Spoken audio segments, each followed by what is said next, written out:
1999년도였습니다. 여러분, 다이하드라는 영화를 아시죠?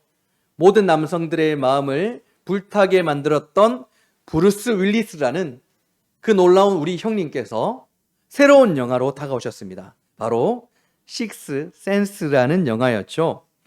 이 영화를 본 관객들은 큰 충격을 받았대요. 왜냐하면 마지막 부분에 정말 깜짝 놀랄 만한 반전이 숨어 있었기 때문입니다.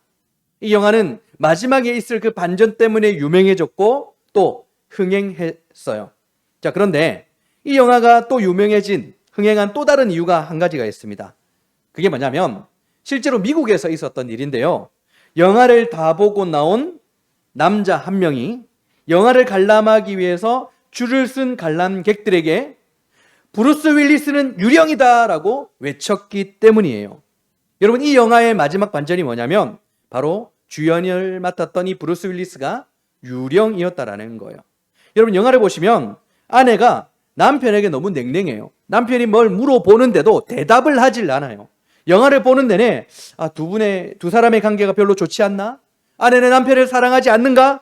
이런 생각이 드는데 사실은 이미 브루스 윌리스가 죽어서 유령이 된 상태였어요. 그런데 브루스 윌리스 자신조차도 그걸 모르니까 아내에게 계속 말을 건네고 이렇게 했던 거예요. 이제 마지막에 그게 밝혀지면서 모든 장면들이 하나하나 이해되어지고 관객들은 충격을 받게 되는 거죠. 그런데 어떤 한 사람이 그걸 미리 스포해버리는 거예요. 그래서 유명해졌어요. 그 다음부터 어떤 말들이 나왔을까요? 이제 스포하지 말라. 이런 말이 그때부터 본격적으로 사용되었던 거예요. 여러분, 최근에 오징어 게임 시즌 3가 이제 나왔다면서요. 그런데 시즌 2가 끝나고 거기 나왔던 어떤 여배우가 사진 한 장을 올렸는데 이것 때문에 발칵 뒤집혔어요. 왜냐하면 그 사진 한 장에 그 스포일러가 담겨 있었대요. 요즘은 이제 나오는 배우들이 사전에 제작진들과 이런 약속을 한대요. 스포일러 하지 않기로. 그리고 이걸 어기면 막대한 보상을 물기도 해요. 그만큼 큰일 난 일이죠. 예전에 영화배우 최민식 씨가 주연한 영화가 있었는데 이제 영화를 개봉하기 위해서 이제 기자들을 모으고 이렇게 얘기를 나누지 않습니까? 그때 한 기자가 기대하는 마음에 물어봤어요. 왜냐하면 주연 배우가 어마어마했거든요. 어떤 기자가 이렇게 물어봤어요. 시즌2도 기대해도 됩니까? 그런데 가만히 듣고 있었던 최민식 씨가 이렇게 말해버렸어요. 다 죽어버리는데 어떻게 시즌2가 나? 그때부터 다 조용해져 버렸어요. 아무도 그 사실을 모르는데 그걸 스포일러를 다 해버리는 거예요. 큰일 났던 것이죠. 이처럼 여러분, 중요한 결론이라는 것을 미리 알고 영화를 보면 긴장감이 없어져요. 영화가 재밌을까요? 재미없을까요? 영화는 재미가 없어져 버려요. 그래서 저는 아직 식스센스를 보지 않았어요. 왜냐하면 이미 다 알고 있는데 그걸 왜 봐요? 자, 그렇다면 왜 제가 지금 이 스포일러에 대해서 얘기하고 있을까? 제가 하고 싶은 말은 이거예요. 우리 인생의 결론, 우리 인생에도 결국이라는 게 있는데 우리가 이것을 미리 알고 있다면 우리의 인생은 어떨까라는 것입니다. 여러분, 영화의 목적은 즐거움이죠. 하지만 인생의 결국, 인생의 목적은 구원에 있는 거예요. 그러므로 하나님께서 우리에게 그 결국을 스포일러 해주신다면 우리는 위로받을 수 있고 소망을 가질 수 있다는 뜻이에요. 오늘 말씀을 통해서 하나님께서 요한에게 어떻게 인생의 결국을 스포해 주시는지 함께 알아보는 시간을 가지도록 하겠습니다. 여러분, 지난 시간까지 알아본 말씀은 사도 요한의 첫 번째 환상이었어요. 그래서 소아시아에 있는 7교회를 향한 하나님의 메시지를 전한 것이었어요. 당시 배경을 잠시 언급하자면 당시 로마 제국의 황제는 도미티안이었는데요. 여러분, 도미티안은 아주 행정력이 뛰어난 왕이었어요. 하지만 잔혹하기 그지없는 왕이었어요. 또한 자신을 나는 주 하나님이다라고 선언해버렸어요. 그래서 자신을 숭배하도록, 로마 황제를 숭배하도록 강요했어요. 이를 거부하던 많은 기독교인들이 사형을 당하거나 재산 몰수를 당해버렸어요. 끔찍하죠. 사도 요한이 있었습니다. 그 역시도 복음을 열심히 전했어요. 로마 황제가 주가 아니라 우리 주 예수 그리스도가 주님이시다라고 전했어요. 결국 체포되어서 사형 선고를 받게 되었죠. 전승에 따르면 터툴리안의 사형에 대하여라는 글에 따르면 당시 이제 사형을 당했던 이 사도 요한이 본복이래요. 그래서 사도 요한에게 끔찍한 사형을 시킴으로 말미암아서 너희들 예수를 믿는다라는 것이 이렇게 끔찍한 거야. 너희들을 지켜주는 신은 없어라는 것을 보여주려고 했던 것 같아요. 펄펄 끓는 커다란 기름 가마에 사도 요한을 집어 던져버렸던 거예요. 그런데 하나님의 은혜로 요한의 몸이 하나도 성취하는 거예요. 그 멀쩡하게 거기서 나와버렸던 것입니다. 그 결과 더 많은 사람들이 예수를 믿게 되는 놀라운 일이 일어난 거죠. 어쩔 수 없이 사도 요한은 이거 죽이지도 못하는 인간이구나 싶어서 반모섬으로 유배되어 버렸던 거예요. 요한계시록은요, 그때 반모섬에 유배되었던 사도 요한이 기록한 글이에요. 당시 도미티안의 기독교 박해는 심각한 수준이었어요. 여러분, 기독교 박해는요, 네로 황제 아시죠? 악독한 왕이라고 하지만 네로 황제부터 여러 황제들이 있었지만 도미티안처럼 이렇게 전방위적으로 기독교 박해를 한 황제는 처음이었어요. 그러므로 그 당시에 소아시아에 있었던 7교회는 어떤 상황이었을까요? 로마 황제에 대한 두려움을 가지고 있는 것이죠. 고통과 어려움이라는 게, 그들이 가지고 있던 그 어려움이라는 게 우리가 무엇인지 조금은 상상 가능하다라는 말입니다. 이런 상황에서 오늘 사도 요한이 두 번째 환상을 보게 되는 거예요. 1절의 말씀을 봅시다. 이 일 후에 내가 보니 하늘에 열린 문이 있는데 내가 들은 바 처음에 내게 말하던 나팔 소리 같은 그 음성이 이르되 이리로 올라오라. 이후에 마땅히 일어날 일들을 내가 네게 보이리라 하시더라. 아멘. 요한의 환상 중에 하늘에 열린 문이 있는 거예요. 그리고는 그 열린 문에서 이리 올라와. 내가 앞으로 어떤 일이 일어날지 네게 보여줄게 라는 거예요. 하나님께서 요한에게 내가 스포하겠다라는 거예요. 예수 믿는 너희들의 결론은 이런 거야 라면서 스포하시는 거예요. 영화의 내용을 미리 스포당하면 영화가 재미없는데 핍박을 당하던 그리스도인들이 앞으로 일어날 일, 그들의 마지막을 알게 된다면 어떨까요? 오히려 위로가 되고 소망이 되는 거예요. 버티고 견뎌낼 수 있는 거예요. 로마의 황제가 숭배받던 그 시절, 온갖 우상들이 난무하던 그 시대, 그러나 기독교만은 박해하던 그때, 그 잔인마님이 멈추지 않았던 그때에 예수를 믿음으로 말미암아 고난을 겪고 있고 어려움을 겪고 있는 그리스도인들에게 그 결국이라는 것이 어떠한 것인지 보여주심으로써 버틸 수 있고 견딜 수 있는 위로가 되는 거예요. 2절을 봅니다. 내가 곧 성령에 감동되었더니 보라, 하늘의 보좌를 베풀었고 그 보좌 위에 앉으신 이가 있는데, 아멘.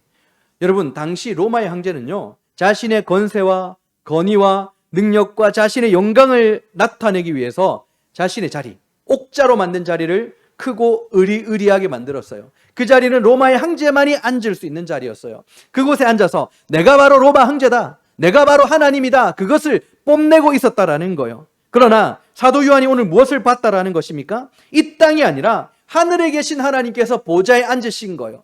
하늘의 보좌에 이 땅을 밟고 하나님께서 앉아 계시는 거예요.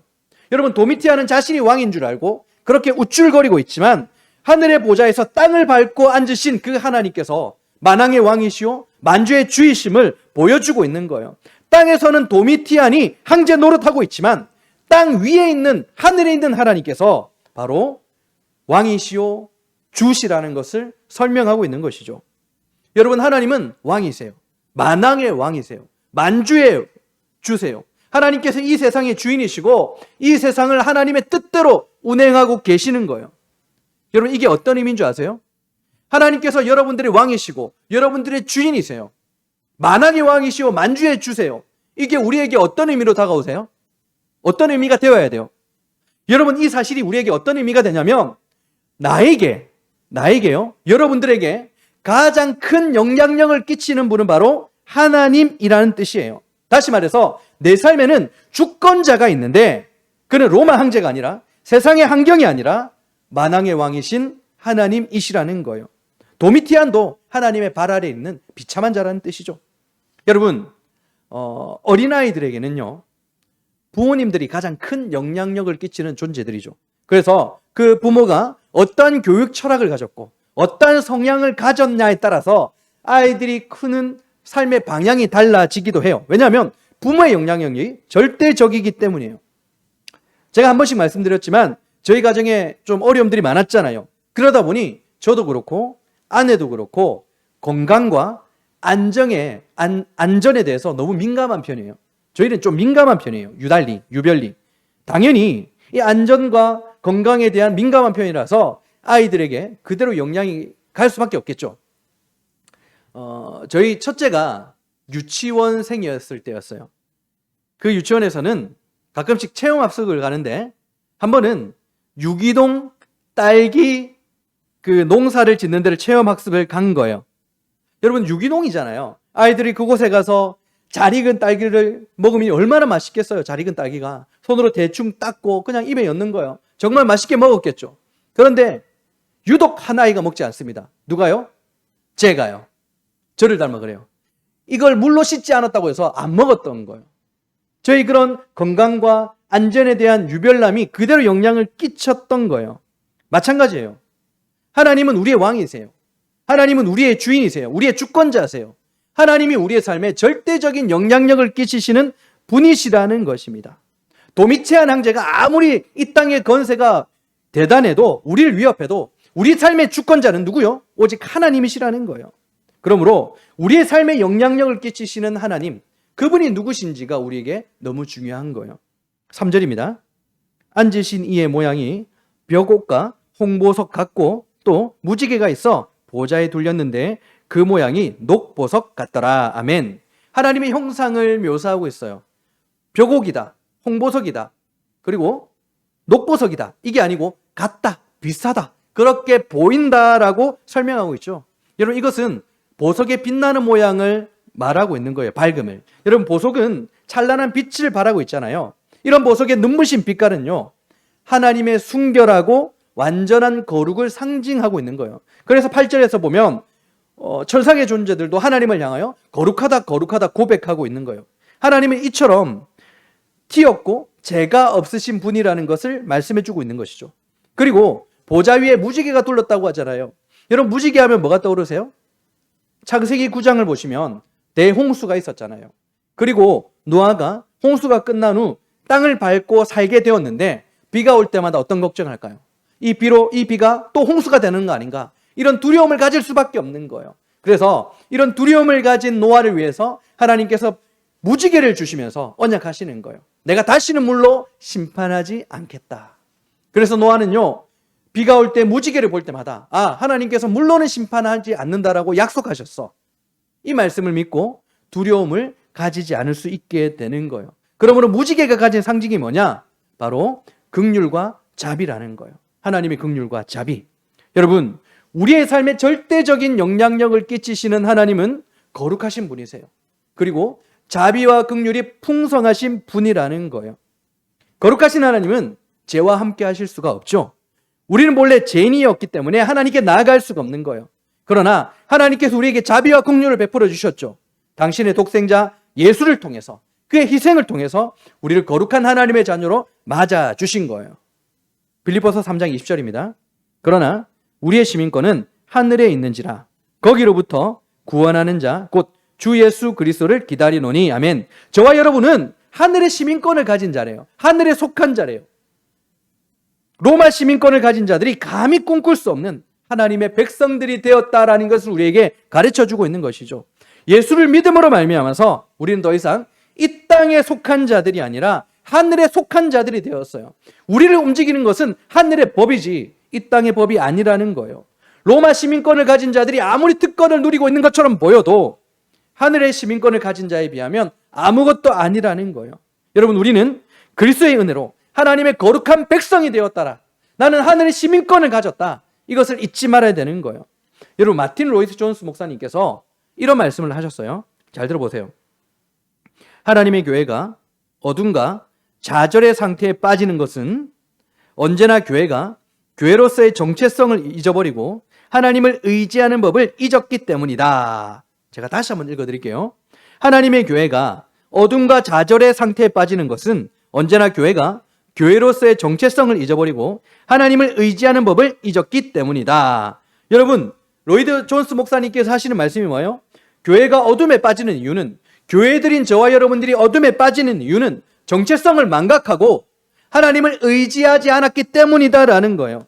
만약 우리가 우리의 현실에 있는, 우리 눈앞에 있는, 우리 어깨 위에 짊어지고 있는 고난과 어려움 때문에 좌절해 버린다면 그렇게 좌절한 상태에 있다는 것은 우리가 누구인지, 그리고 우리를 다스리는 분이 누구인지를 잊어버렸기 때문이라는 거예요. 내가 좌절 속에서 조금의 희망도 바라보지 못하고 눈물을 흘리고 염려만 하고 있다는 것은 하나님이 누구시며 하나님이 나를 다스리고 있다는 사실을 잊어버리고 하나님을 의지하지 않았기 때문이라는 거예요.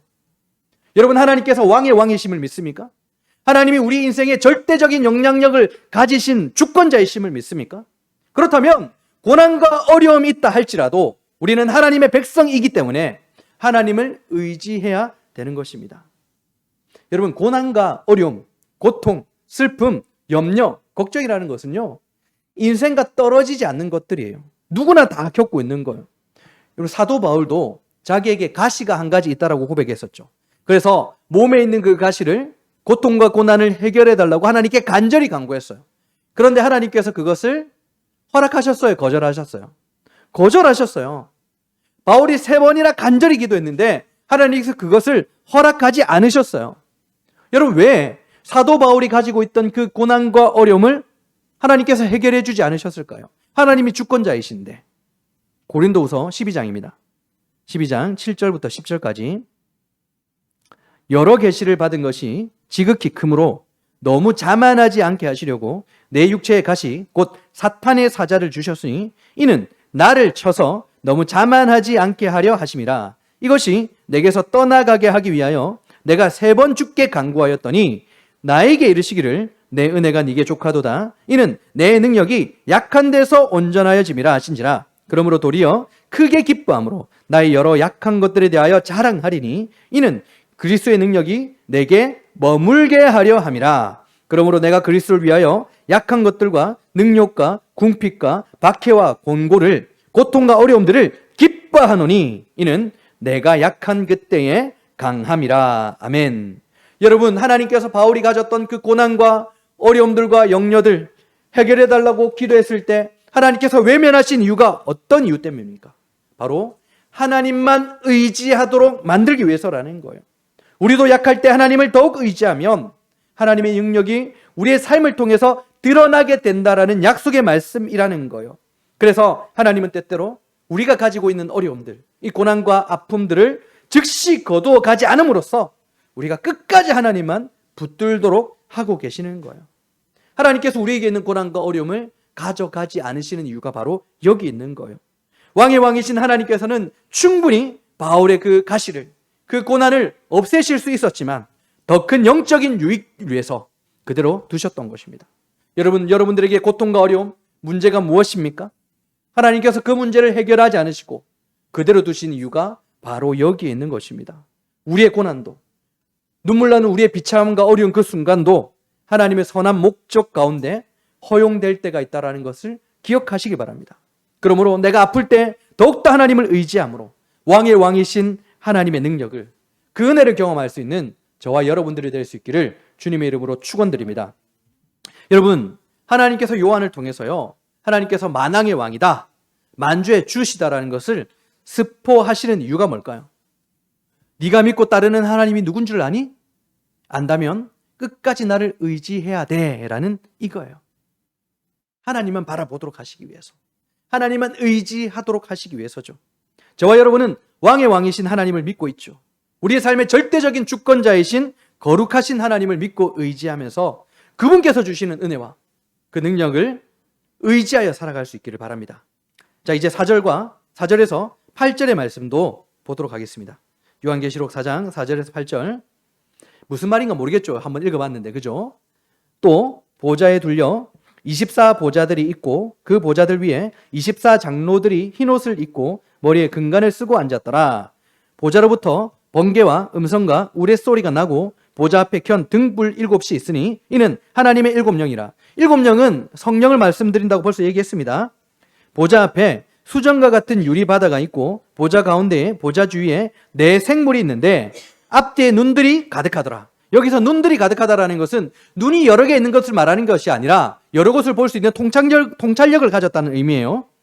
그 첫째 생물은 사자 같고 그 둘째 생물은 송아지 같고 그 셋째 생물은 얼굴이 사람 같고 그 넷째 생물은 날아가는 독수리 같은데 네 생물은 각각 6 날개를 가졌고 그 안과 주위에 눈들이 가득하더라. 그들이 밤낮 쉬지 않고 이르기를 거룩하다 거룩하다 거룩하다 주 하나님 곧 전능하신 이여 전에도 계셨고 이제도 계시고 장차 오실 이시라 하고 아멘. 여러분 이 말씀 뭔가 환상에 대한 말씀이라서 이해하기가 너무 어렵죠. 이게 무슨 말씀인가? 그런데 이 말씀은요 사실 예배와 관련된 말씀이에요. 24개의 보좌가 있고 거기에 24장로들이 있다라고 하죠. 여러분 24장로 하면 뭐가 떠오르십니까? 우리가 역대상 말씀을 함께 나눴잖아요.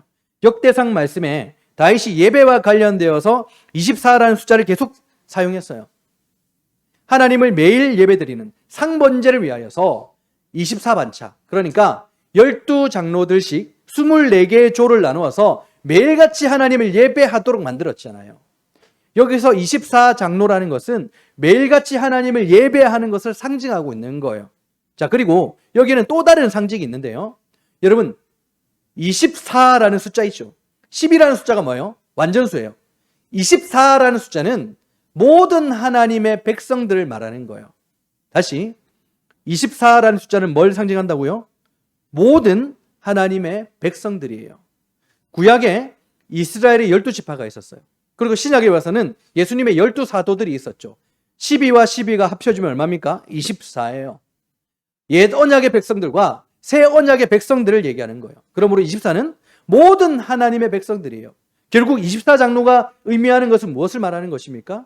모든 하나님의 백성들이 하나님을 매일같이 예배하는 천상의 예배의 모습을 우리에게 보여주고 있는 거예요. 여러분, 이 땅에서는요, 로마 황제를 숭배하라고 그래요. 여러 가지 우상들을 숭배하라고 그래요. 제우스와 아데미가 있죠. 그런 것들을 섬기면요, 복 받는다고 얘기를 해요. 그런데 하나님만 믿으면 박해를 받아요. 오늘 사도 요한을 통해서 보여주는 이 장면은요, 이 땅에서 드려지는 예배가 저 하늘과 맞닿아 있다는 것을 뜻하는 거예요. 이 땅에서 드려지는 예배를 통해서 이 땅에 드려진 예배는 저 하늘에서 드려진 거룩한 예배와 하나로 연결되어 있고, 또 이 땅에서 드려지는 예배가 이어져서 하늘에서도 드려지는 예배가 될 것이다라는 것을 보여주는 예배라는 것을 얘기하는 거예요. 이게 무슨 말이냐면, 니들 힘들지? 하지만 니들은 틀리지 않았어, 이 말이에요. 이 땅에서 하나님을 향해서 예배 드리는데 결국에는 저 하늘에서 똑같은 하나님을 예배하고 있는 거예요.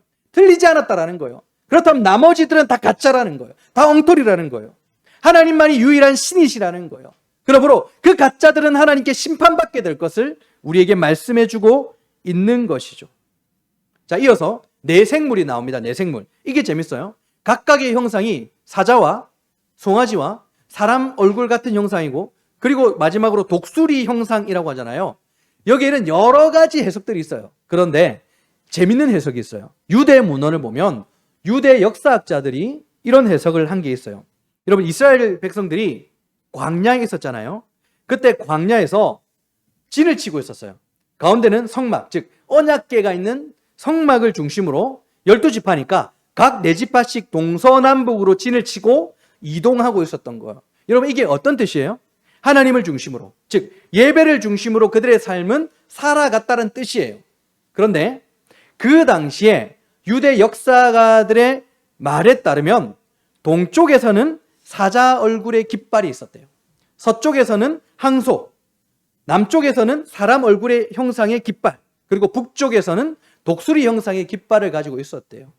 그러므로 하늘에서 각 네 생물들이 보좌를 들고 싸고 있는 모습들이 이 땅에서 그대로 재현되고 있었던 거예요. 하늘의 예배가 참된 예배죠. 그 예배를 이미 구약시대부터 그 백성들이 이미 이어지고 하고 있었던 거예요. 땅에서 드려졌던 그 예배가 그 하늘에서도 동일하게 이어지고 있는 모습을 우리에게 보여주심으로써 이 땅의 예배는 하늘의 예배와 이어져 있다라는 것을 설명해 주시는 거예요.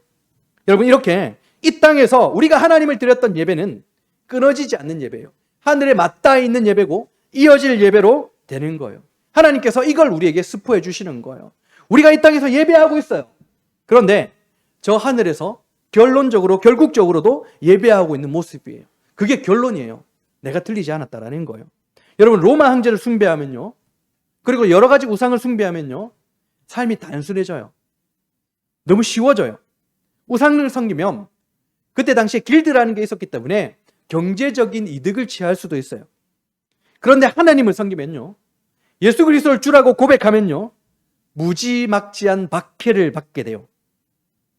이 상황에서 스포하신 거예요. 너희들이 드리는 예배가 진짜 예배라는 거예요. 너희들이 지금 드리고 있는 예배를 저 하늘에서도 동일하게 하나님께 드릴 거야 라는 스포를 해주시는 거예요.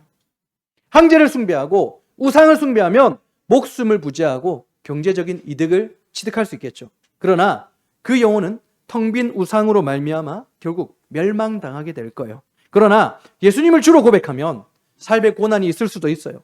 손해보는 것 같아요.